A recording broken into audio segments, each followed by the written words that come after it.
What's going on, everybody? How you doing? It's Green Thumb. Look at that beautiful sky. Hence why I'm wearing a hoodie. I'm literally filming this portion between rainstorms. It was supposed to end at noon. Now it's apparently going till 2. I'm at the garden. I haven't been here in 2 weeks. It's getting really overgrown. We're in the peak of harvest season. So I'll give you guys a bit of a walkthrough and I'll show you what we've harvested, and we'll see where the video goes from there, okay? So things are getting a little overgrown. It doesn't take long for the weeds to take over, that's for sure. So we've got our bush beans, right? And there's gonna be lots in there, but the problem is when you don't pick your bush beans, they get really overgrown and then they're trash. So what I might do is I'll come through here again and I'll just clean the whole patch out and I'll pull the plants as I go, and I'll just toss the big beans that I don't want.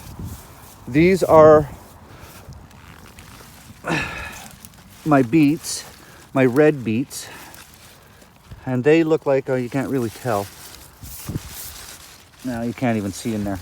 Maybe you can. They are just, there's one, see? They're ready to go. So we got to get to harvesting these. These are my golden beets, and I haven't tried these ones before. And they are, come on, get out of the way.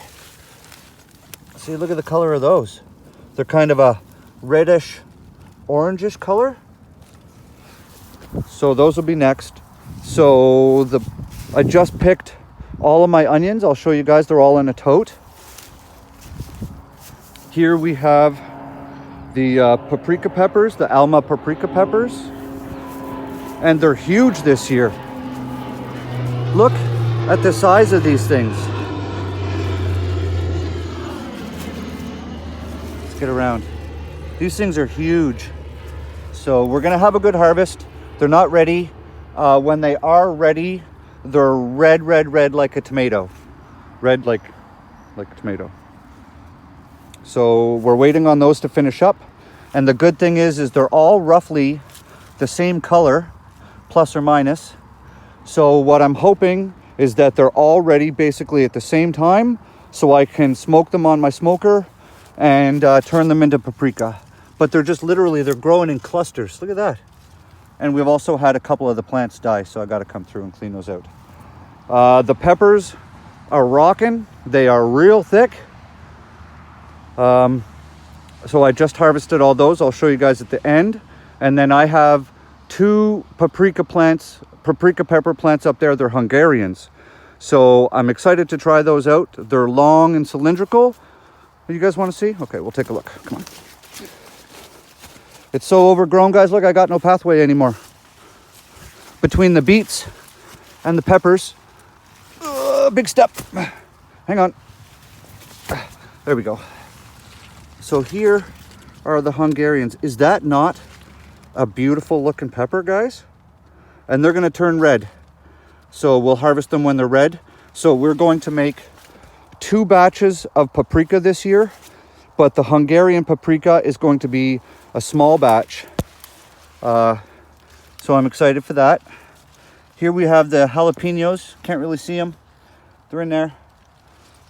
And I'm only harvesting the paprika pepper, the jalapenos when they're red for now, because the plan for those, oh, and here's some more golden beets. There's a good color. And they're big, like look at the size of my hand, right? That thing's like 4 inches across. There. So with the jalapeno peppers, the plan for those is we are going to, I'll show you. When jalapenos are ripe, there's the Hungarians. When the jalapenos are ripe and they're red, all right, when you smoke a red jalapeno and then you dry it and powder it, it's chipotle. So I'm saving a whole bunch of jalapenos for them to turn red on the plants, and I'm gonna make a whole bunch of chipotle. You can put it into sandwiches and stuff. It's so good. And then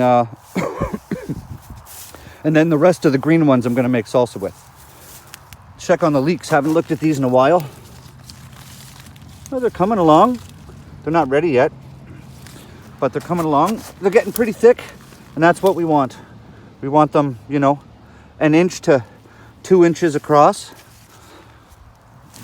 This big green monstrous wall you're looking at right here are cucamelons. And if you guys haven't grown cucamelons, I suggest you do. This is what they look like.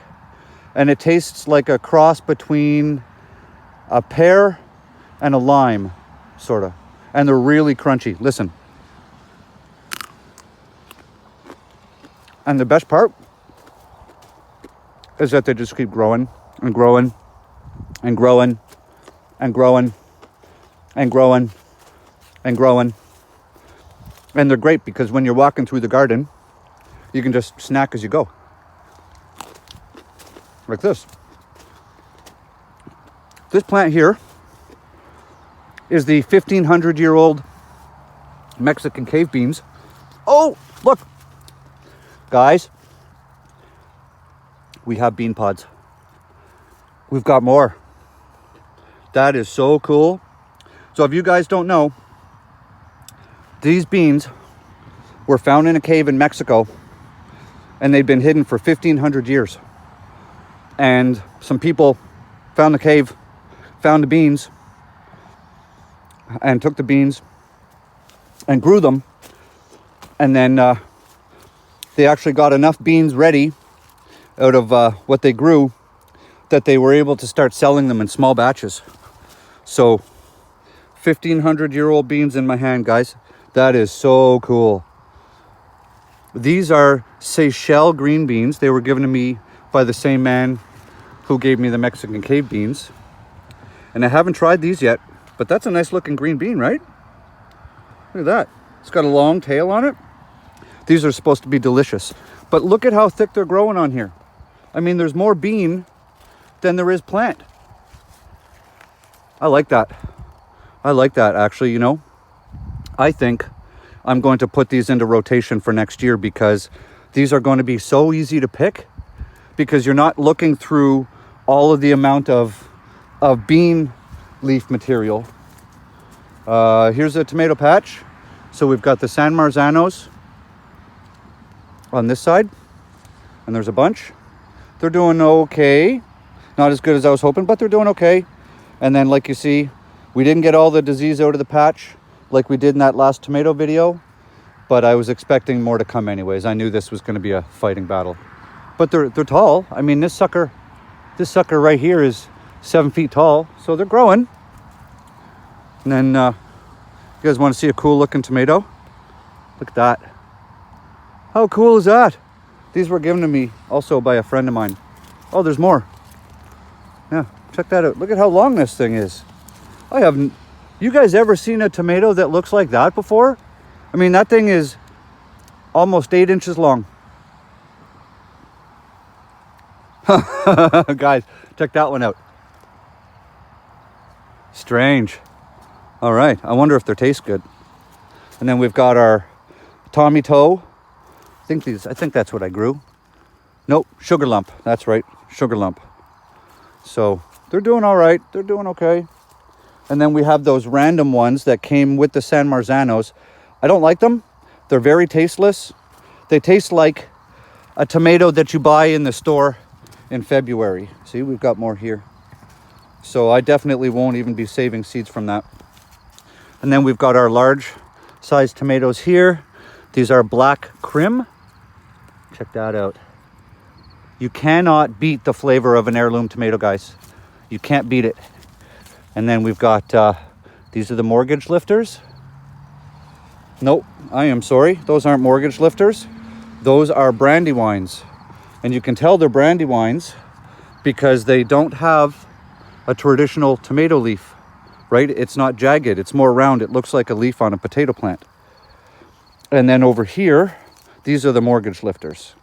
And sometimes you can get these things up to 2 pounds. All right, that's the tomato patch. Good? Good, let's keep going. So here's the Brussels sprouts. And I don't know if there's even anything on them. Oh, okay, they're starting. See? They're starting, so maybe I'll get a harvest out of these. And then unfortunately, stupid plane. So Here's my cauliflower. And let's talk about cauliflower, okay? Cauliflower is a cool weather plant. It does not like the heat. It generally bolts and your plant is done. So over the course of the summer, I was hoping that I got them into the ground early enough that they wouldn't bolt in the heat. When I was here, so just to show you how fast these grow, I was here 2 weekends ago. Okay, right now it's September 8th, I think, 7th or 8th. When I was here 2 weeks ago, there was no cauliflower growing on these plants, okay? So this entire massive, like 16-inch wide head of cauliflower, which is obviously ruined, by the way, okay, has grown in 2 weeks. Same here, look, that's 2 weeks. But the problem is when you grow cauliflower, when it starts making a head, like this one right here, I'll show you, okay? See that? That's nice, that's pretty, it's nice and white, okay? When your cauliflower starts producing a head, you need to wrap your leaves around it and tie them off and keep the sunlight off, like that, okay? If not, this is what happens, all right? So that plant is pretty much toast, that one and that one. You guys want to see a monster? Look at this. Look at how big this is. It's got to be almost 6 feet across. And that's also a cauliflower. Strange, eh? Now I'm a little pissed off about this one. You see all those empty spots? Those all had cucumbers in them. And they were all growing. And they're gone. Look, there's nothing here. There's no stems. There's no nothing. They're just literally gone. And the only one that is left is that. And these were growing 2 weeks ago. And I'll show you what I'm talking about. See? Here's the other ones. Different variety. And they're growing. I was hoping to get a harvest out of them. I don't know if that's going to happen yet. But you see what I'm saying? So those are growing and those are doing okay. Where did those go? Like, did the bugs literally eat them right down? Did rabbits come in and chew the plants right down into the dirt? Because you can't see a single stem. What do we have here? We have broccoli that's going to shit. We have broccoli that's flowered, and I just broke that right off. That's awesome. All right, well, you know what we do with that one? We'll just do that and we'll clean that up. You have to be on top of your game, guys, in your garden, especially at harvest season. This is curly kale, curly dwarf kale. So if you're looking for a variety that is not tough and chewy and gross, that you can put into salads, and we put it in tacos and stuff, dwarf curly kale, right? We've got the Malabar spinach. I won't be growing that again next year. It's nice to look at, and it's pretty with the purple vines and stuff. But I tried to eat it with my family, and it's just not happening. It's really slimy after you cook it from the oxalates that are in it. It's not pleasant. Now, there's apparently ways to do it, making it into soups and stuff. So I might look into that. Here's the Blue Lake bush beans, or Blue Lake pole beans. And this is why I'm going to continue growing these. Look at how thick they grow on these plants. There's just clusters, right? And I won't be able to pick those today because I don't have time. But I'm going to come back this week. See, you can just basically just grab them by the handfuls and pull them apart. And I'm pretty excited about this. We had zucchinis growing here. Remember, this was the big zucchini patch? Well, we tore those out and they were shading this little eggplant. And look, check it out. We have eggplant. So I'm gonna introduce eggplant to my kiddos. Here's the carrot patch, thick AF. So that's 40 feet long, and there's 4 rows of carrots in here. Want to take a look at them? All right. Yep, I think we're gonna be harvesting carrots real soon. So that'll be a treat. And then we have Swiss chard, right? This is, I don't remember the variety of Swiss chard. I don't remember what variety this one is either, but it's so pretty. Like, look at the colors on that. Even if you don't eat it, just to have something that looks like that growing in your garden, that's nice. But what I will do is when I get some time, I'll basically just harvest all the big leaves and I just take them home and I run them through the dehydrator and I turn them into powder, and then I use that as part of my superfood. But I was talking with a good friend of mine last night, and I was explaining Swiss chard to her, and they don't have it where she lives. She's in Australia. So this is for you, my friend. This is for you. How pretty is that, right? Look at how vibrant the stems are.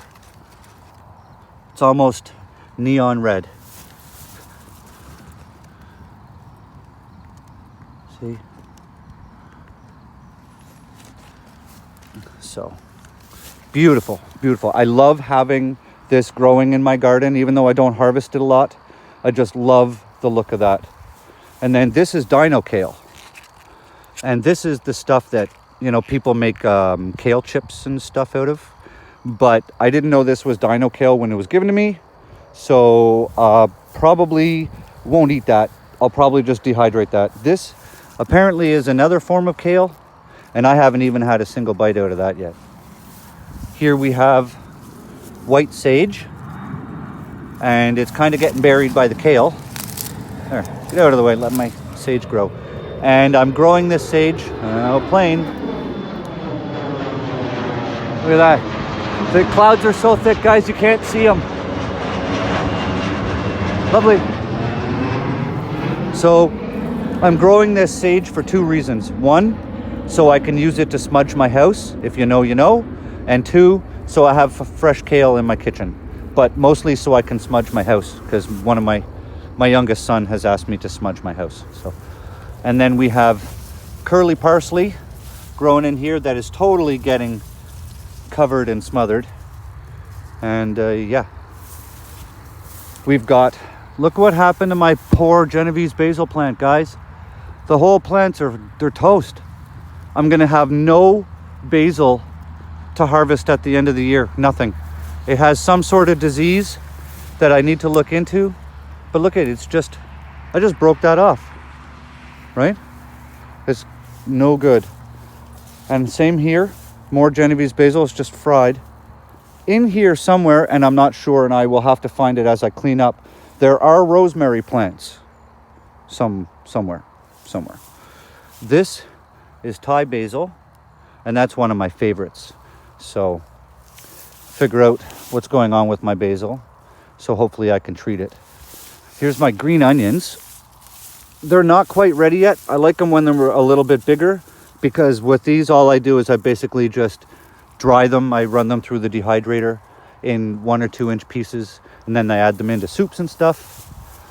Here we have little baby dill plants that I have planted. See them all? Little baby dills. But what happened is this massive bush of cilantro, right? Cilantro, coriander. Coriander is the seed that's going to grow from these flowers, and cilantro is basically that. And that is super tasty, but it tends to get wild and crazy. Here's my dill. So what I'm going to do with the dill is I'm going to use whatever's here, and I'm going to make more dilly beans or something with it, and then I'll have more fresh dill that's going to grow now because I pushed the cilantro over. And if you guys are making dill pickles and you can't find dill fronds like this, you can definitely make dill pickles with the seeds that are going to grow in these flowers. I've done it, it works, and it tastes awesome. So that's kind of where we stand for now. I know this video dragged on a little bit, but I wanted you guys to kind of have a bit of an update. So I'm going to come during this week after work, and I'm going to try and harvest 1 plant a day this week and then go home and process it. So I've been crazy busy in my life, and I really apologize for not having content out for you guys. But sometimes life gets in the way of living. So, and I know you guys understand, because you love me and I love you, and I have the best damn viewers on all of YouTube. So I'm going to figure out what I'm going to harvest next. Oh, I'll show you guys what I harvested today. Like I said, we harvested all of our onions. And I think what I'm going to do with these is I'm just going to run them all through the dehydrator, because those are a sweeter onion and they're not good for long-term storage. And this massive tote of absolutely beautiful peppers, I'm going to dehydrate some of those, and I'm going to put some of those in the freezer. Cut them up into big chunks and put them in the freezer, because then they're easy to cook with. So that's that. Oh, you know what? Let's go check on the potatoes and the melons. If you can believe it, this is my potato patch. And it is completely overrun with weeds. And the potatoes are ready to harvest, because I can't even see the potato plants anymore. So this is going to be thrilling. Can't even see the rows. Oh yeah, look, there's the rows. So I'm going to have to come in here and harvest. There's 160 linear feet of potatoes in here. You can't even see them. That's going to suck. Oh well, it is what it is. And then in here somewhere we have melon plants, but I did not expect them to do well at all. So somewhere in this general disaster that you're looking at are melon plants, but they're if I can't see them, it means the plants are basically toast anyways. So, but I didn't have high hopes for them. We had some issues with the melons this year. So just looks like a grassy, weedy field, doesn't it? You wouldn't think that there's, probably 500 pounds of potatoes sitting right up in that mess. For those of you who stuck around and watched this long ass video and listened to me ramble while I talk to my camera, you guys are superstars. I'm gonna go and see what else I can harvest, and if not, I think I might just go home, because I'm tired of working in the rain and I'm hungry. So have an awesome day, grow good food, and I'll see you on the next one. Later.